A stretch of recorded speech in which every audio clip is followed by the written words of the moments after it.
자, 오늘 뉴스의 라이브는 조금 전에 전해진 뉴스 속보로 문을 열어야 할 것 같습니다. 가장 큰 타이틀은 이것이죠. 검찰이 송영길 전 더불어민주당 대표에 대해서 구속영장을 쳤습니다. 지난주 금요일 날 송영길 전 대표가 프랑스 파리에서 귀국한 이후에 처음으로 서울중앙지검에 출석을 해서 13시간 조사를 받았지요. 진술 거부권, 묵비권을 행사했다. 뭐 이런 얘기가 나왔는데 지난주 금요일 날 검찰이 불러서 소환 조사를 했고 오늘 영장을 쳤으니까 소환 조사 후 5일 만에 검찰이 송영길 전 대표에 대한 구속영장 청구를 통해서 신병 확보에 나섰다. 이렇게 봐야 하는 것이지요. 그런데 이 검찰이 오늘 발표한 걸 보니까 2021년 5월 2일에 전당대회가 있었고 그때 대표로 선출이 된 인물은 송영길. 근데 그 전대를 앞두고 돈 봉투가 뿌려졌는데 검찰이 본 것은 한 7천만 원이 조금 안 되는 6,650만 원이 든 돈 봉투가 뿌려졌는데 그 과정에 송영길 전 대표가 깊숙이 관여돼 있다. 이렇게 봤고요. 또 하나는 송영길 전 대표의 외곽 후원 조직으로 알려진 소위 우리가 이제 줄임말로 먹사연 이렇게 부르는 것이죠. 평화와 먹고 사는 문제 연구소를 통해서 불법 정치 자금 7억 6,300만 원을 받은 혐의도 적용을 했습니다. 또 하나 뇌물 혐의도 있었어요. 뇌물. 2021년 7월에서 8월경에 송영길 전 대표가 소각 처리시설 관련 청탁을 받고 역시 먹사연을 통해서 4천만 원을 받았는데 그것은 뇌물로 받습니다. 뇌물. 근데 시점이요. 이 뇌물 혐의와 관련된 이 돈을 받은 것으로 지목이 된 시점이 2021년 7월에서 8월입니다. 송영길 전 대표가 대표로 선출이 된 시점이 언제입니까? 2021년 5월 2일 아니겠습니까? 대표로 선출된 한 2달 후에 뇌물 4천을 송영길 당시 대표가 받았다. 검찰은 그렇게까지 본 것이지요. 자, 검찰이 송영길이라는 인물에 대해서 신병 확보에 나섰다. 구속영장을 쳤다. 이런 말씀을 드렸는데 송영길 전 대표는 최근에 칠테면 영장을 쳐보시지요. 저는 자신 있어요. 이렇게 얘기한 바가 있었습니다. 들어보시죠. 드디어 8일 날 이제 검찰에 출두하게 되는데 뭐라도 나를 올고매가지고 기소를 할 텐데 저는 구속영장 청구하면 기각시킬 자신이 있고 제가 자유롭게 활동할 수 있는 시기가 12월 안에는 오기 때문에 12월 8일 날 가면 다른 말 할 거 없어요. 딱 공교롭게도 이 부서가 김건희 여사 사건을 지금 접수해서 담당하고 있는 부서가 서울중앙지검 반부패 수사 2부입니다. 딱 가서 검사 만나면 그래요. 김건희 수사하기 전에 나한테 한마디도 묻지 말아라. 야, 와! 자, 송영길 전 대표는 구속영장을 청구하더라도 송영길 저는요. 그 구속영장을 기각시킬 자신이 있다. 이렇게 목소리를 높였는데 우리 법조인이신 구자룡 변호사께서는 송영길 전 대표의 저런 자신감에 대해서 좀 어떤 말씀을 주고 싶으신지요? 사실 그렇게 얘기하실 근거는 아무것도 없지 않나. 야. 그리고 저런 거는 그냥 뭐 쇼맨십 차원에서 하는 경우들이 있는데 이 사건의 시작이었던 이정근 사무부총장 경우를 봐도 검찰청 앞에서 웃으면서 인터뷰하면서 결백이 밝혀진다고 하셨어요. 그러고 바로 구속되셨잖아요. 예. 그러니까 그냥 웃으면서 자신이 있다, 결백하다 얘기하는 건 정치적으로 그냥 의뢰 정치인들이 하는 정도의 수준이지 저 말에 신뢰를 주려면 근거를 봐야 되잖아요. 근데 송영길 대표는 가서 다 얘기하겠다며 자진 출두도 2번이나 시도를 선고를 했었는데 이제 와서는 묵비권을 행사하고 계신 거는 방어 논리가 없기 때문이다 이렇게 볼 수 있거든요. 네. 지금 혐의가 굉장히 커졌어요. 처음에 돈봉투 사건만으로 조사를 받고 싶었던 의중이 굉장히 많이 들어졌었는데 지금 뇌물까지 그러게요. 왔으면 혐의가 너무 커졌고 먹고 사는 문제 연구소에서 그 경선 자금에 대한 일부 대남 얘기가 나왔을 때 예, 예. 아, 이게 커지겠구나라는 건 사실 저도 느꼈지만 법조인들 대부분 그렇고 송영길 대표는 법조인인 동시에 본인이 당사자잖아요. 그러니까 예. 제일 잘 알았을 거예요. 그러니까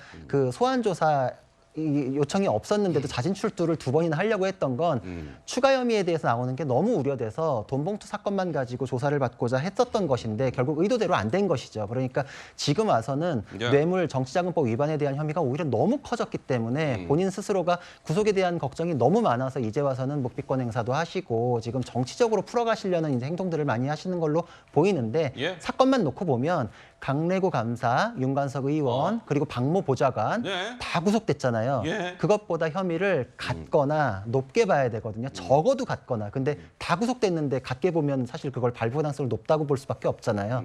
법조인으로서는 그렇게 평가합니다.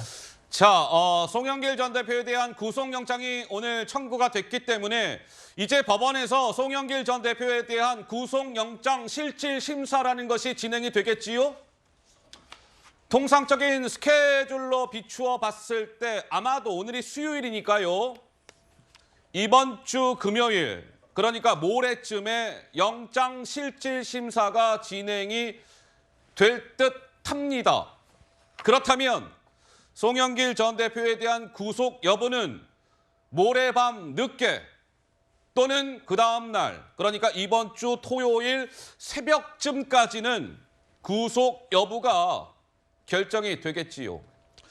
자, 그런데 구자룡 변호사께서 잠깐 말씀을 주셨는데요. 이 부분을 짚어볼 텐데 송영길 전 대표가 최근에 한 목소리를 먼저 들으시겠습니다. 송영길 전 대표가 이런 얘기를 했어요. 저기 말이죠.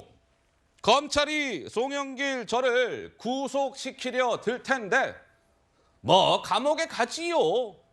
요즘에 몸도 안 좋은데 건강관리 좀 하죠. 이참에. 그러면서 무상급식도 좀 받겠습니다. 이런 취지로 주장한 바가 있었습니다. 한번 들어보시죠.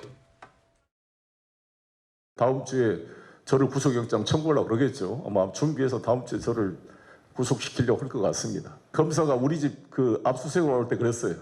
주변 사람들 괜히 스트레스 받게 깔짝깔짝 압수수색하지 말고 구속영장을 가지고 나한테 와라. 무상급식 내가 받도록 하겠단 말이야. 몸도 안 좋은데 좀 몸 좀 관리하게 좀 갈 테니까 구속영장 자신 있으면 가지고 와라. 사람이 죽기밖에 더 하겠습니까? 이런 각오로 당당하게 이 검찰 독재에 맞서 전 국민적 저항운동을 했으면 좋겠습니다. 제 그런 심정입니다. 송영길 힘내라. 자, 송영길 전 대표와 관련된 돈봉투 사건과 관련해서 지금까지의 결과는 이러했습니다. 아까 구 변호사께서 잠깐 포인트를 짚으셨는데 이 윤관석 의원 실제로 더불어민주당 현역 의원들에게 돈 봉투를 뿌린 것으로 지목되고 있는 윤관석 의원은 현재 감옥에 있습니다. 그리고 이 돈 봉투가 뿌려지기 위해서는 이 돈, 머니가 필요했을 거 아니겠습니까? 그 자금을 마련한 것으로 지목된 강래구 씨는 구속이 됐다가 최근에 보석으로 나왔어요. 그리고 송영길 전 대표의 보좌관 박모 씨는 이 돈이 의원들에게 전달되기까지 그 돈을 중간에 전달하는 중간책 역할을 했는데 역시 마찬가지로 감옥에 있다가 최근에 보석으로 나왔습니다. 그러니까 돈봉투 관련된 핵심 당사자들은 모두 감옥에 들어갔다. 이렇게 봐야 하는 것 아니겠습니까? 그런데 류호정 의원님 어떻습니까? 가장 핵심 정점에 있는 송영길 전 대표 구속을 피할 수 있을까요? 이제 올게 왔다고 봐야 할 것 같은데요. 이제 송영길 전 대표 같은 경우는 지금 정치인이기 이전에 피고인이기도 하거든요. 앞으로 이제 정치인 송영길이라는 분이 하게 될 뭐 언행은 사실 뻔하죠. 지금과 계속 같을 거고 바뀌지 않을 거고 뭐 예. 성찰과 반성하는 태도도 보이지 않을 거잖아요. 그래서 정치인 송영길이 하는 언행이 향후 이제 피고인 송영길을 굉장히 불리하게 만들 거라고 저는 생각을 합니다. 진심으로 뉘우치고 반성을 해야 사법부도 아량을 베풀 수가 있는 거거든요. 근데 지금 그렇지 않기 때문에 민주당 소속 정치인들이 비교적 높은 형량을 선고받기도 하는데요. 예. 송영길 전 대표도 지금 비슷한 전철을 밟아가지 않는가 싶고 지금이라도 좀 태도를 바꿔야 하지 않나 싶습니다. 자, 구자령 변호사님 한 가지 더 추가 질문 들어가 볼까요? 자, 송영길 전 대표가 최근 검찰 조사를 13시간을 받았습니다. 그런데 이제 뭐 권리라고 하면서 진술 거부권, 묵비권을 행사했다. 뭐 이런 얘기가 들려왔고 검찰에서 식사를 조사받으면서 두 끼를 했답니다. 점심, 저녁. 그런데 송영길 전 대표는 내가 검찰에서 주는 밥은 도저히 목으로 안 넘어갑니다. 해서 검찰청사 밖을 나와서 낙지, 덮밥 등으로 식사를 때웠다. 뭐 이런 기사도 나왔는데요. 글쎄요, 우리 구자령 변호사 보시기에는 이 돈봉투 사건의 중요성이랄지 송영길 전 대표가 그동안 검찰을 향해서 여러 가지 강도 높은 공격적인 메시지를 내놓았는데 앞으로 이게 영장실질심사나 재판 과정에서 어떤 영향을 미치게 될까 궁금합니다. 물음표, 무슨 답변을 주시겠습니까? 굉장히 불리한데 불리함에도 불구하고 저렇게밖에 할 수가 없는 건 방어 논리 세우는 것 자체도 굉장히 어려움에 처했기 때문 아닌가 이렇게 보거든요. 예를 들어서 묵비권이라는 게 헌법상의 권리가 맞아요. 근데 묵비권을 행사하는 게 유리하다면 형사사건에서 아무도 진술을 하지 않겠죠.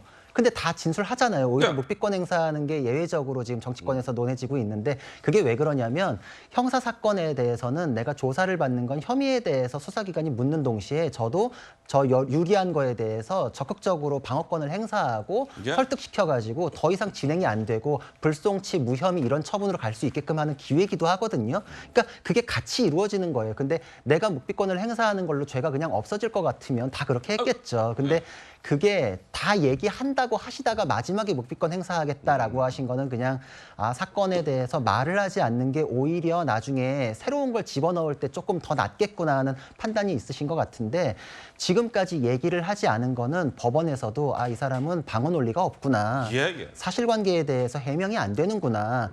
검찰은 이렇게 증거를 갖고 왔는데 이거에 대해서 그냥 묵묵부답이야? 그럼 난 증거 있는 거에 대해서 증거로 판단할 수밖에 없네라는 거를 재판부는 당연히 그렇게 할 수밖에 없거든요. 예. 이게 너무 당연한 건데 법조인이시기도 한 송영길 대표가 이렇게 하시는 거는 오히려 정말 없는 거 마지막에 긁어 모으는 게 낫고 지금 와서 해명하는 거는 오히려 추가 반박이 들어와서 더 힘들어지겠다. 보통 이제 제가 반박을 집어넣었을 때 검찰에서 이거 깰 수 있다 싶으면 조사를 더 해가지고 그걸 깨는 자료를 더 넣어요. 네. 그러니까 그게 자신이 없을 때 보통 묵비권 행사 쪽으로 가거든요. 그러니까 상황은 그렇다. 지금 정치적 메시지 쪽으로 굉장히 옮겨오시고 사건에 대한 내용은 거의 묵비권으로 이제 가름이 되고 있는데 그 자체가 실체 관계에 대해서는 어느 정도 지금 일단 국민들 마음속에서도 결론은 나 있지 않나 이런 생각도 듭니다. 자, 이제 송영길 전 대표 구속영장 실질심사를 받게 될 텐데 또 하나의 관전 포인트가 있지요. 서울중앙지법에서 영장심사를 받게 될 터인데 서울중앙지법에 제가 알기로 영장 전담 판사가 3명 있는 거 맞죠? 3명이 있습니다.